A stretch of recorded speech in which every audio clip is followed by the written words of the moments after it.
Welcome everybody to our first session of the Soundarya Lahari Sadhana.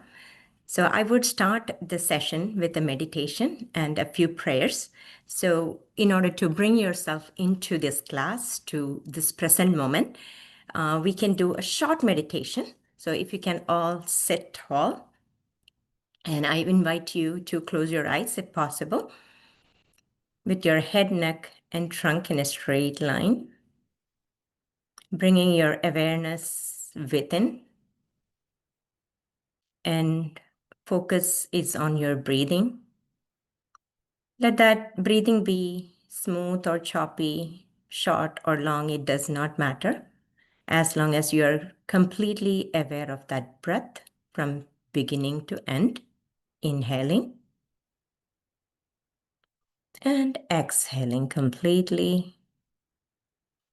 And with two more cycles, you are focusing completely on your inhalation and exhalation.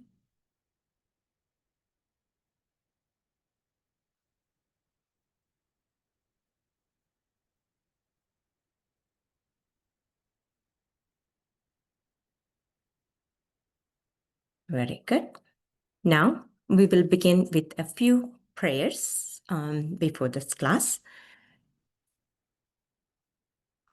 Sada Shiva Samarambham Shankaracharya Madhyamam Asmadacharya Paryantam Vande Guru Paramparam Gurur Brahma Gurur Vishnu Gurur Devo Maheshwara Gurur Sakshal Parabrahma Tasmai Shri Gurave Namah.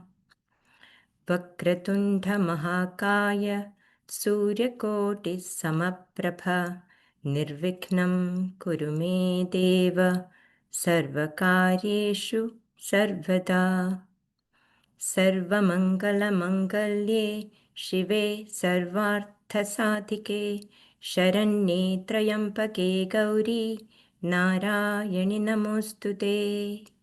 Om Shri Matre Namah. Salutation to the Mother. So let me start saying one thing at the beginning. I am not a scholar, and this is not going to be a scholarly lesson. So I will explain the bhava that I have, and I'm looking at this Soundarya Lahari, the mountain of the Soundarya Lahari, and I'm standing on the valley of that huge, beautiful mountain. And the two bhavas that I have, one is the bhakti. I'm looking at that mountain with bhakti. And the second bhava I have is the adoration of the beauty of the mountain. So all I can give you is those two concepts. So because this is such a spiritual and a scholarly text or hymn by Adi Shankaracharya, Bhagavad Padar, I am no one to actually explain or teach you on this subject. Not only that, all these scholars that sitting in front of me, that I will not be able to teach anything. So then I tell you like what is a little bit of history behind this class. About a year back, Rajesh, I was actually hearing one of the discourse, and one of the verses I heard was Japo Jalpa Shilpam, the verse 27 of Soundarya Lahari. So that particular verse got my interest, and then I went and Googled, and I started learning the meaning of it, and it got so much interest because at the same time I was learning Bhagavad Gita from Rajesh, and I was able to connect to the Karma Yoga part of the Bhagavad Gita to this particular verse. So that's where my interest started. So then I started reading the book, and then in one of the instances, I explained to Rajesh ji that I'm learning, or at least trying to learn this book, and he said, "Okay, then he also knows about the book, and then he encouraged me, lovingly encouraged me to at least start the session. So it will be a co-learning. So I'm learning with you. So whatever I learned, I will explain in the class. And just like Rajeshji mentioned, this is definitely not a class for pustakajnanam, like learning and then repeating the verses or the lines or none of these. This particular class is focused on the sadhana. So that is the bhavam that I also have approaching this Soundarya Lahari. And with all the Guru's grace, and I am doing the samarpan to all the Guru Parampara, which includes Rajeshji as well. So that is the strength and the power to start the session. So with that disclaimer, we can begin. So Soundarya Lahari is a hymn by Adi Shankaracharya. Adi Shankara, you all know. Adi Shankara is a Bhashyakaran who has written Bhashyam of so many textbooks. So he also has written so many of the hymns or stutis or stotrams. So this particular one, Soundarya Lahari, is a stotram. Now the question is, what is a stotram? Stotram is something that is written in adoration or an ode of a prayer to a devata. So when we say the ode of prayer or ode doing the stuti or praising somebody, we all, in a regular life, we all think about stuti as if we are talking about somebody. Like for example, if somebody, some famous person is sitting on a stage and talking about us, we all say words to explain that person. Now, all the time, that will come as an exaggeration because in the context, it may mean something, but we know that when we are talking about some person, a worldly person, it always comes as an exaggeration. A stuti always is an exaggeration. But there is a difference when we are talking about stuti to a devata or devi, deva. The difference is that the words fall short. No matter what we explain, the words fall short on explaining that because using the words, we are trying to explain that is not explainable. So here, then what is the point of writing the stuti? That is the point of reading and learning the stuti, because this is written in terms of instilling the bhakti and devotion in us. So we understand that we can never explain the devata using words of stuti, but if that instills the bhakti, and if that bhakti is going to take us to the ultimate enlightenment, for Atmajnanam. So that is the goal of a stuti. So this stuti is now, I am never going to explain to the depth of what Shankara meant, but my goal is to at least scratch the surface and also to instill that the bhakti bhava and also to have that sadhana so that whatever we say in this class, in order to internalize it, you have to do your own sadhana. So our goal is to scratch the surface of this book. The second is to inspire that bhakti bhavam. The third is to, the most important is to have the sadhana, tell you the sadhana. So at least you have something to start with and then experience Devi's presence, Devi's Shakti, the Divine Mother's Shakti, Divine Mother's presence in you. So that is the goal of this session. So now, a stotra, we mentioned that is an ode of prayer to a Devi or Devata that will instill the bhakti in us. And a stotra becomes a perfect stotra if there are 6 lakshanas in it, 6 characteristics in it. What are those 6 characteristics? One is called namaskaram, prostration. So you will see this in this Sharanagati by Shankara, you will see that. The second is called Ashirvadam, the blessings. It should give you the fruit of whatever we are trying to do. The third is called Siddhantam, the philosophy, the tattvam, what is behind all this beauty, the adoration, the upasana, what is behind it, the philosophy, the tattvam is the third one. The fourth one is called Prabhavam, the glory of the deity. The fifth is Parakramam, valor of the deity. And finally, the Prarthana, the prayer. So if a stuti has or stotram has all these six characteristics, six lakshanas, then it is called the perfect stuti. And Soundarya Lahari is a perfect stotram. Okay, not only it has the soundaryam, it has different soundaryam. And what are the different soundaryams? It has shabda soundaryam, artha soundaryam, the meaning, the vritti soundaryam, the guna soundaryam, alankara soundaryam, rasa soundaryam, dhvani soundaryam, and adhyatmika soundaryam.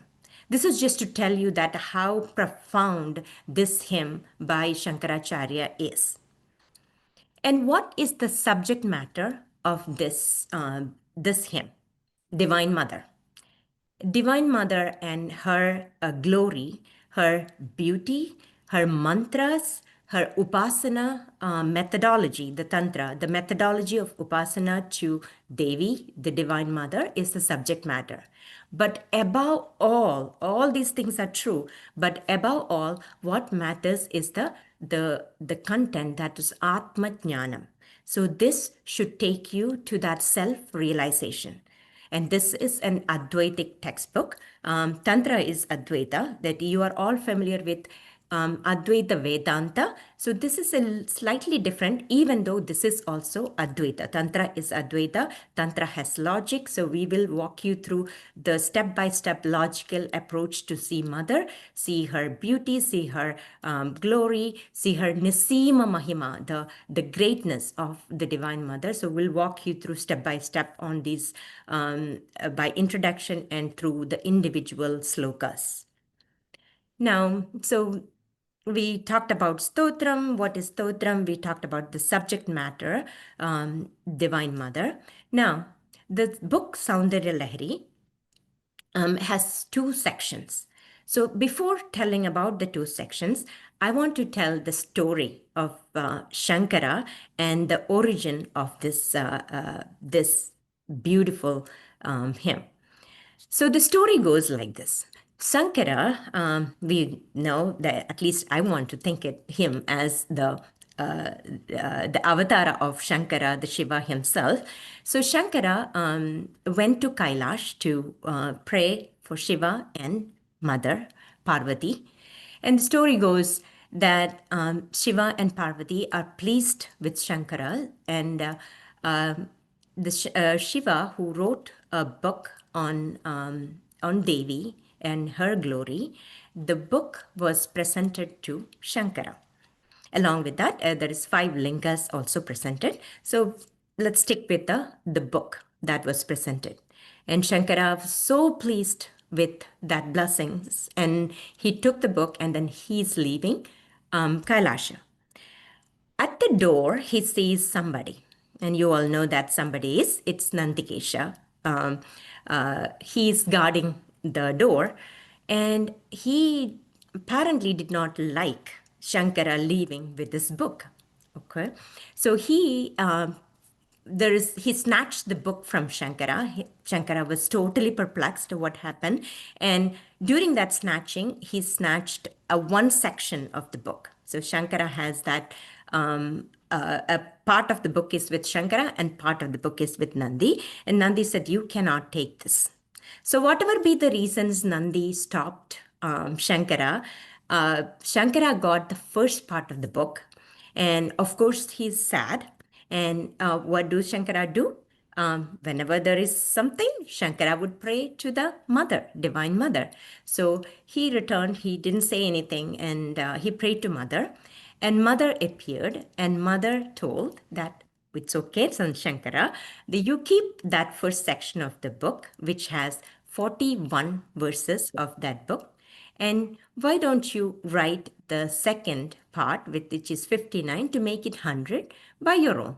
And the story goes that Shankara wrote the second part of the book. So there are 2 different sections for this book. First section of this 41 verses is called Ananda Lahari, And the second section with 59 from 42, sloka 42 to 100 is called Soundarya Lahari. Even though the second part is called the Soundarya Lahari, the whole book is also known as Soundarya Lahari. So two sections, Ananda Lahari, the first part, first 41 verse, and the Soundarya Lahari, the second 59 slokas. So the first section, which is believed to have written by the Shankara, the Sadashiva himself, on the adoration of Devi, the subject matter is Devi, her Sūkṣma Bhāva.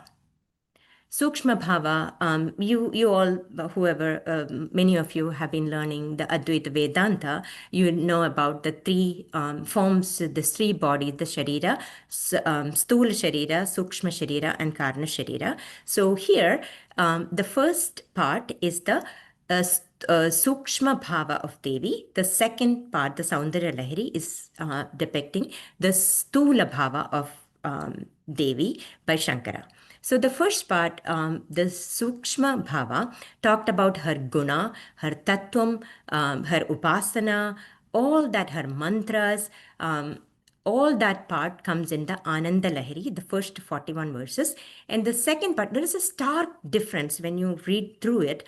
There is a stark difference from the way that the sloka goes for the first part, and then the second part. The second part is actually going to talking about her Sthūla Bhāva, her the physical appearance of the Devi. So, for example, it starts with how her crown looked like, how her face looked like, how her smile looked like, how her locks look like, how beautiful they are. So those one by one is the second section of the Soundarya Lahari. The first section will call about much more about the tattvam. So that is the one that we are saying that takes you to the Atma Jnanam. So now we established the story as well as the two sections of Soundarya Lahari. Now let's talk about what kind of literature is the Soundarya Lahari. This is a Shakteya type of book because the reference is on Shakti, the Parashakti, the ultimate Shakti that makes this the entire Prapancham. So that is the reference, and any textbook that is referring to that Shakti is called a Shakteya. And the Shakteya reference is found in so many books. So one of the some of the Suktam, the Suktam are from Vedas. Some of the Suktam that refer the Shakti are Sri Suktam, Durga Suktam, Bhu Suktam, etc. And in Upanishads, Bhavana Upanishad, Tripura Upanishad, all those things refer the Shakteya, Shakti in itself. In Mahabharata, there are reference to Devi Upasana. So, for example, Yudhishthira, just before he goes into the exile, that he starts with a Devi prayer, Durga prayer. And also, Rajesh reminded me about Arjuna, just before the Kurukshetra war, Bhagavan Krishna is asking Arjuna to step down from the chariot and to do the Upasana to Durga Devi as well. So there are reference to in Puranas, in Itihasas, and then you can also see in Bhagavatam, the Rukmini is worshipping just before wedding. She's sending the Duda, she's doing a worship of Ambika before her wedding to Krishna. And in Puranas, the reference are Brahmanda Puranam. Many of you have maybe reading Lalita Sahasranamam, which comes from Brahmanda Puranam. It's talking about Devi. Markandeya Puranam, Devi Mahatmyam. It's come from that Puranam.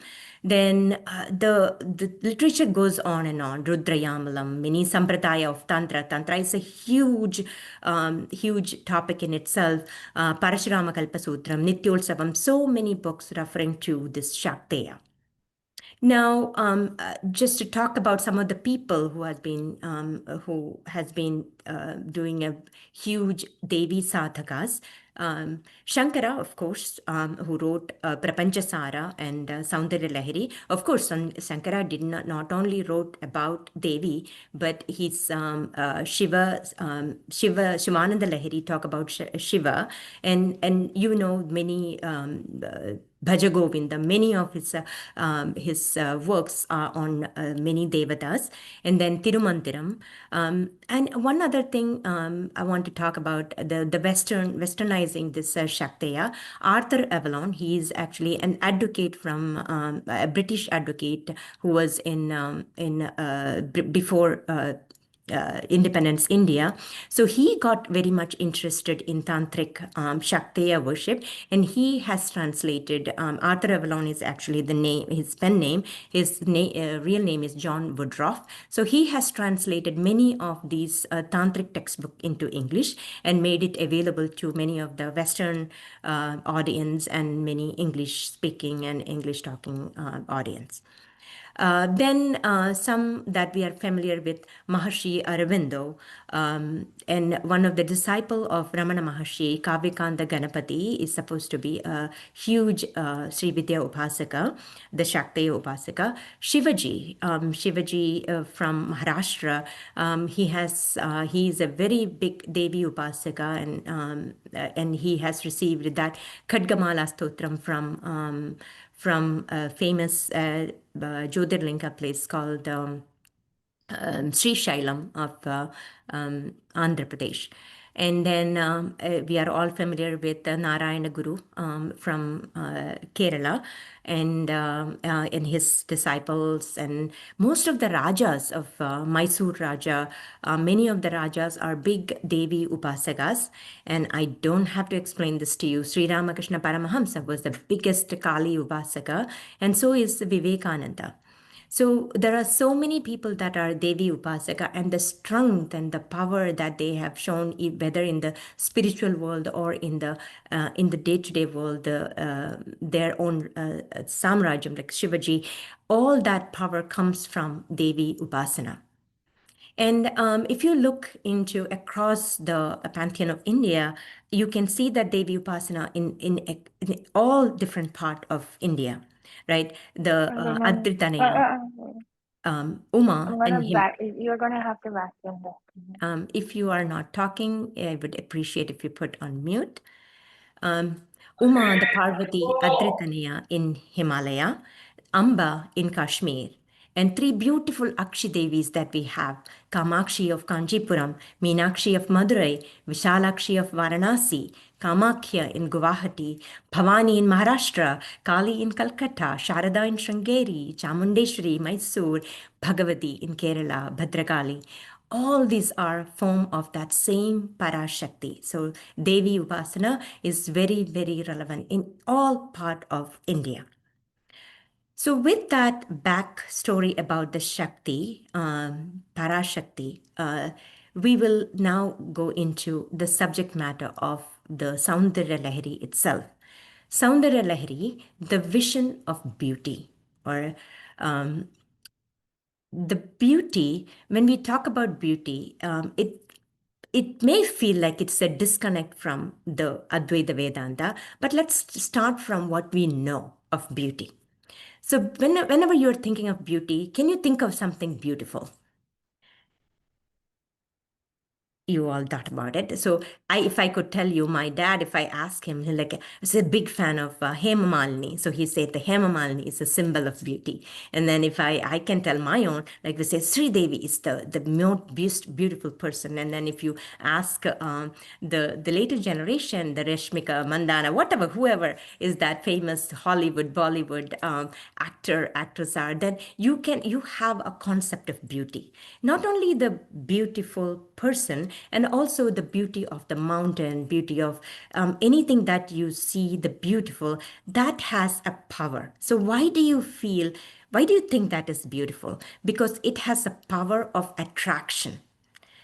The word attraction, akarshana, is where the word Krishna come from. Krishna has that akarshana power, right? So anything that attracts is beautiful.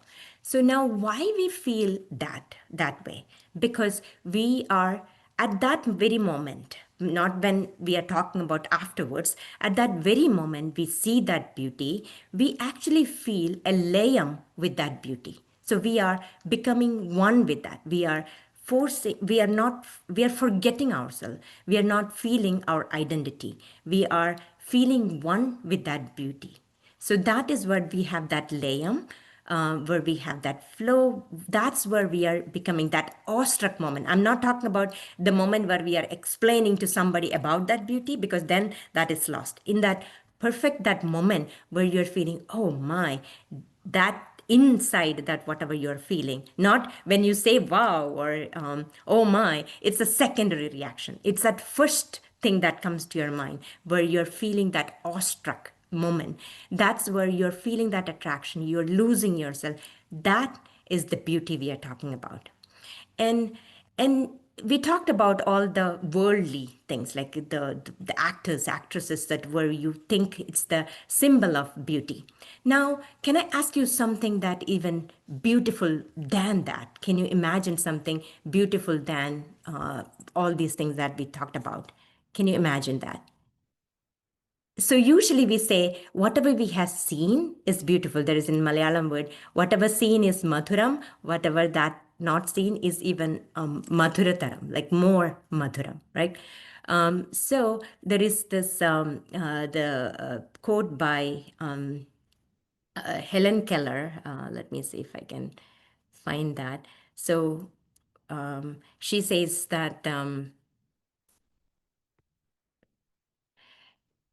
The best and most beautiful things in the world cannot be seen or even touched. They must be felt with the heart. That's a quote by Helen Keller.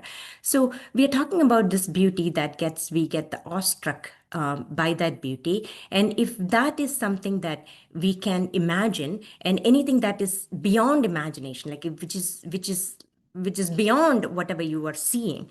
So that is what we are talking about beauty in here. So let me tell you a story to kind of wrap your head around what that is, right? So we talk about Rashmika, and then we talk about the Deva Kanyakas, that Rambha, Tilotama, the Apsaras, and the more beautiful beings, right? So those damsels are, we say that it's beautiful than the beauty that we see in our world. So now there is actually a sloka. I will use the sloka in Soundarya Lahari itself to talk about that Soundarya. So how much the Soundaryam of the Devi. Of course, we mentioned about the stuti at the beginning that we cannot explain, that the words fall short of explaining the beauty of her. So how do I even convince or mention that idea to you? So this at least will give a glance. So these damsels, like who are like beyond beauty that we can think of, the Rambha, Tilotama, all those the celestial damsels, they pray to Shiva. Why do they pray to Shiva? They pray to Shiva to become Shiva. Why do they want to become Shiva? The Sarupyam of Shiva. Why do they want to do? They want to become Shiva because Shiva is the only one who can see the beauty of Devi in his complete form. None of us can see that. So these Devis are actually the beautiful, what we think is the most beautiful Devis or these damsels are actually praying to Shiva to become Shiva, to see the beauty of the Devi. So that is the beauty of the Devi. So it's just we cannot wrap our head around that beauty because we usually function within our panchendriya, right? Whatever we see, touch, all that panchendriya is what we have access to. So it's like this goes beyond. So we have to use our bhava and bhavana to even start to talk about the beauty of the Devi. So that's the vision of beauty that Shankara is trying to explain through this beautiful hymn called Soundarya Lahari. Now, the beauty, you have all heard the word Satyam Shivam Sundaram. So when that beauty, the true form of that beauty is Satyam, because that is the only constant, steady truth that we see. This truth is always beautiful. Whatever truly beautiful is also the truth. So that is the Satyam. And if that is that infinite truth, that is also Shivam, that is Mangalam and Sundaram. So that is the in connection with the Satyam Jnanam Anantam, the Satyam Shivam Sundaram. So that is the beauty, that is the subject matter of this beautiful book, Soundarya Lahari. Now, I want to talk through the format and the goal of this class before I hand it over to Rajesh. This the format we will go through. We would need 3 to 4 sessions to introduce the whole topic. We need to talk about Shankara. We need to talk about the concept, the metaphysics of Tantra, metaphysics of Parashakti, because those who are very familiar with Vedantic, Advaita Vedanta, the lens that we go through is one. And here we have to look through a completely different lens, even though it's all finally talking about Advaita. The lens that here we are talking is different.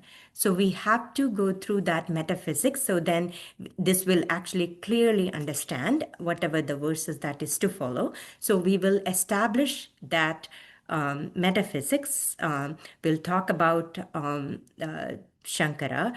We will introduce the concept of Ishvara. So what is Ishvara? Because you learned, many of you have been in our classes, so in Rajesh's classes, so you learn a lot about Ishvara. So we will use that same concept of Ishvara from the lungs of a tantric standpoint, so on a Shaktiya standpoint. So we'll establish that. And then like I mentioned, like all this, the main bhava that we have is to instill the bhakti and also to help you with your sadhana.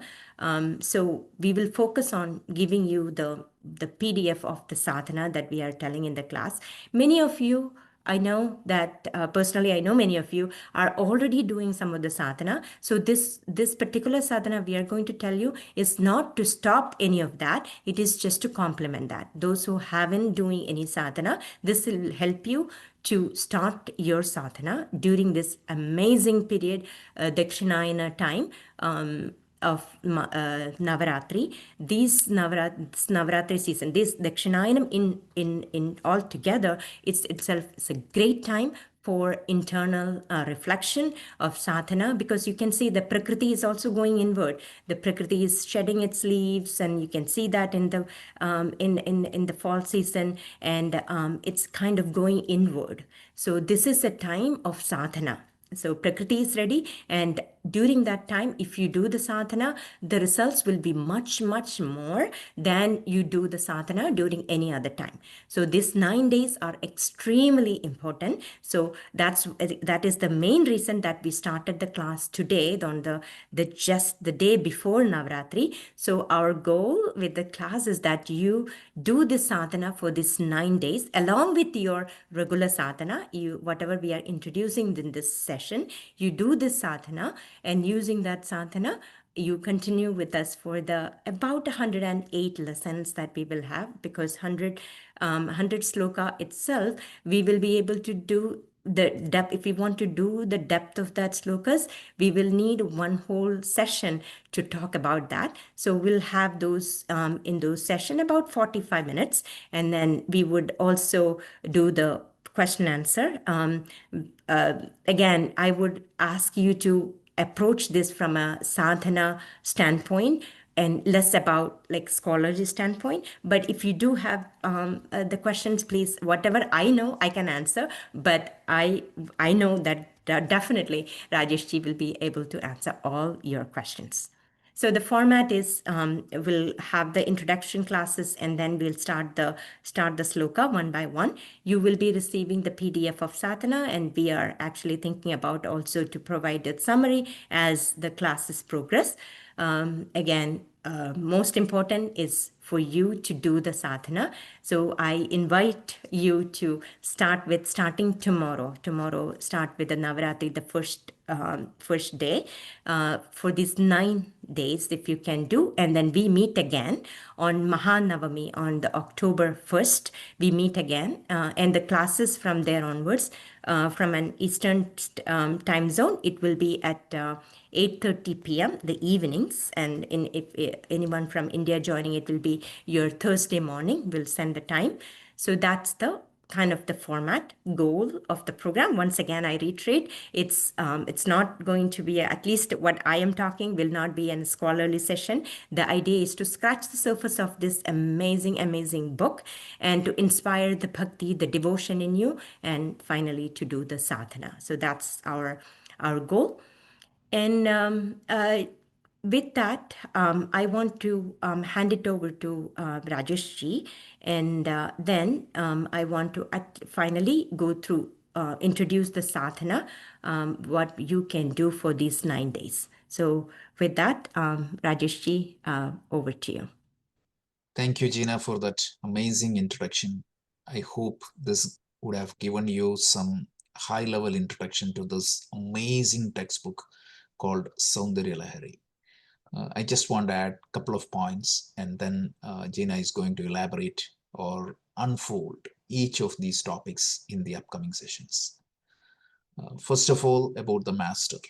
If you think about one master who is the most intelligent personality in the entire universe, personally, I would consider that as Shankaracharya. At the age of 9, he was able to compile the commentary of the Vishnu Sahasranama. By the age of 17, 18, he was able to complete all the Bhashyas, Bhagavad Gita, Brahma Sutra, and all the 10 Upanishads. And then he just composed countless stotrams. So one point here is that we know that Ishvara is only one. It's not that Shakti is different from Shiva, Shiva is different from Vishnu, Vishnu is different from Skanda or Ayyappa. So at the time of Shankaracharya, there were approximately 72 different forms of worships. So Shankara, one of his great contribution, which is not that much known compared to his contribution in the Advaita Vedanta, is he standardized all these and put that into 6 types of practices. Those who wanted to worship Shiva, he created a path. Those who wanted to worship Devi, that Shakteya path is there. So this particular textbook is Shankara's view, meaning he is not deviated from his Advaita Vedanta point of view, but he is expressing that Advaita through the lens of this Shakteya tradition. That's exactly what is the beauty of this Soundarya Lahari. And one more point is that you can see there is another textbook compiled by Shankara called Shivananda Lahari. So that same truth he expressed through the eyes of Shiva or through the lens of Shiva. So this is what we need to understand. Shiva is not different from Shakti. Shakti is not different from, obviously for convenience, we may call this particular functionalities of Ishvara. You see that as Shiva. Certain things we see as Shakti. We are going to see that as we get into Soundarya Lahari. Shakti is the power. Shiva is the consciousness. Those type of details we are going to see. But Ishvara is only one. So that's one thing we need to understand. And then the second thing is that the beauty of this particular textbook is already meaning embedded in the name itself. Soundarya Lahari. So Soundarya means beauty. What exactly is that beauty? Jeena already talked about that. There are different dimensions of the beauty. So the most beautiful thing in the universe is Ishvara. Most beautiful. Everything else has like it is bound by time, it is bound by my likes and dislikes, but the ultimate beauty in Mathurashtakam, you see how the poet is praising Krishna. Mathuradipade akhilam mathuram. The Lord of all sweetness is nothing but sweet. There is nothing other than that beauty in the Ishvara. So that is why Ishvara is called as Satyam, meaning absoluteness. And what is the nature of that truth? Shivam, it is most auspicious one, and Mangalam, so meaning, and Sundaram, most beautiful. So the Ishvara in its full dimension, it is very much infinite, and it is very difficult for an ordinary being like us to understand that Ishvara. But this textbook helps us to connect with that Ishvara through the beauty. So wherever you experience a sense of beauty, it could be the nature, it could be like a person. Essentially, that beauty is coming from mother. So that's another point of view. And the final point of view is you can choose a particular form to connect with the divine. But one of the most beautiful form is the form of divine mother. So that feminine aspect of the total, that is what is another aspect makes this Soundarya Lahari so beautiful. So these are some of the detailed topic we are going to elaborate, and Jeena is going to talk about a story for each of these shlokas and try to connect all these different dots together. Like she's going to connect the Tantra with the Advaita Vedanta, and more than the metaphysical framework. What meaning she's trying, which I'm very much impressed, is trying to see the feminine aspect of that mother or the Ishvara and connect with that total through this particular path. So that is what we will, because sometimes what happens is if you mix the Advaita Vedanta and Tantra, it could confuse, and those things will be clarified, and it gives you a clear vision to see that mother. So with that, I would hand over to Jeena to do two simple yet very powerful sadhana to practice on these days of Navaratri, so that you will be ready, because that readiness, the practice is going to purify our mind. The more we purify, the more that divinity we can experience. So Jeena. Thank you, Rajesh. So the way that we have formatted this is there will be, as we learn the slokas one by one, we will be using that as our sadhana. But before that, now that we haven't learned any sloka, I have particularly picked one particular sloka, and we'll talk high level, just the surface level meaning of that sloka. And before that sloka, we will have the Guru Ganapati and then one mantra chant.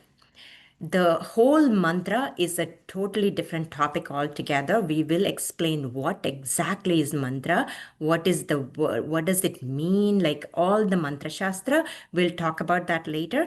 But then here, for beginning, for Navaratri sadhana, we will give you, we'll talk about the one mantra, and then here we will chant that for 18 times. But what I would like you to do is that the first one on Guru, you all know the Guru Brahma, Guru Vishnu, Guru Devo Maheshwara, Guru Sakshat Parabrahma, Tasmai Shri Guruve Nama, you already know. So that one. Then on the divine blessings from Ganapati, Vakratunda Mahakaya, Suryakoti Samaprabha, Nirvikhnam Kurume Deva, Sarvakareshu Sarvada. So those two. And then the mantra, the mantra that we will chant is Om Namah Shivaya. Om Namah Shivaya is the mantra to purify you, to clean, to remove all the impurities within us. So we will do that Om Namah Shivaya chanting. Here we can do as a initial one for 18 times. And then we will, your sadhana for the next 9 days is to chant that for one mala. One mala is the chanting of 108 times. So most of you should have a mala. If not, just keep track using your fingertips for 108 times. So Om Namah Shivaya chanting. And then the last one that will be actually, what I picked was the verse 97, the sloka 97 of Soundarya Lahari, talking about Devi's Mahatmyam, or where Shankara is writing with such a great sharanagati, surrendering to that that Devi. So that is the sloka that I picked. With that, we can actually chant together. I invite you all to do the Guru Ganapati and now Om Namah Shivaya. So sit tall. Gurur Brahma, Gurur Vishnu, Gurur Devo Maheshwara, Gurur Sakshal Parabrahma, Tasmai Shri Gurave Namah. Vakratunda Mahakaya, Suryakotis Samaprabha, Nirvikhnam Kurume Deva, Sarvakareshu Sarvada. Now chanting. Om Namah Shivaya. Om Namah Shivaya. Om Namah Shivaya. Om Namah Shivaya. Om Namah Shivaya. Om Namah Shivaya. Om Namah Shivaya. Om Namah Shivaya. Om Namah Shivaya. Om Namah Shivaya. Om Namah Shivaya. Om Namah Shivaya. Om Namah Shivaya. Om Namah Shivaya. Om Namah Shivaya. Om Namah Shivaya. Om Namah Shivaya. Om Namah Shivaya.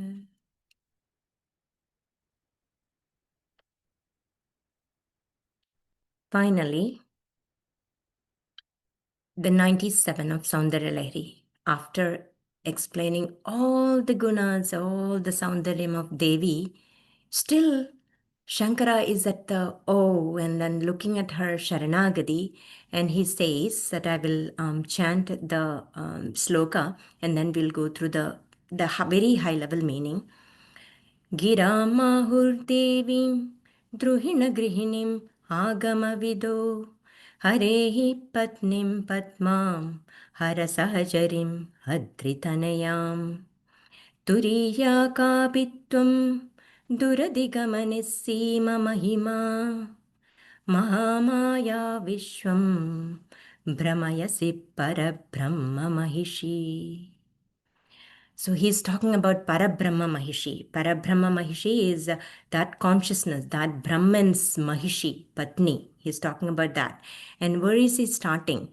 He's saying, Agama Vido, the one who knows the Vedas, the Agamas, the Panditas, the scholars, they're calling you, some of you, they are calling you Giram Devi, Druhina Grihinam. Druhina Grihinim is